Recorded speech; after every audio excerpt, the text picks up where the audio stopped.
শরৎকাল। বর্ষার পর আসে শরৎকাল। ভাদ্র ও আশ্বিন এই ২ মাস নিয়ে শরৎকাল। এই সময় বর্ষার কালো মেঘ আকাশ থেকে বিদায় নেয়। নীল আকাশে সাদা সাদা মেঘ ভেসে বেড়ায়।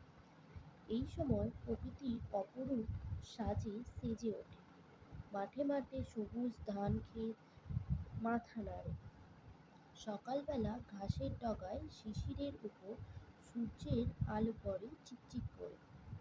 এই সময় শিউলি, কাশ, শেফালি, পদ্ম প্রভৃতি ফুল ফোটে। এই সময় আবহাওয়া মনোরস থাকে। প্রচণ্ড উত্তাপ বা প্রচণ্ড ঠান্ডা কোনোটাই থাকে না। শরৎ আনন্দের ঋতু।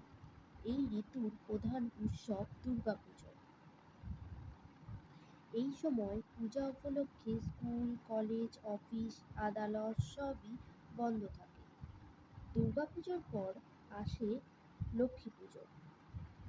তারপর একে একে আসে কালী পুজো, দেওয়ালি, ভাইফোঁটা, জগদ্ধাত্রী পুজো ইত্যাদি। মানুষের মনে আনন্দ জাগিয়ে পরস্পরের মধ্যে বিবাদ ভুলিয়ে শরৎকাল বিদায় নেয়। শরৎকাল সবার প্রিয় ঋতু।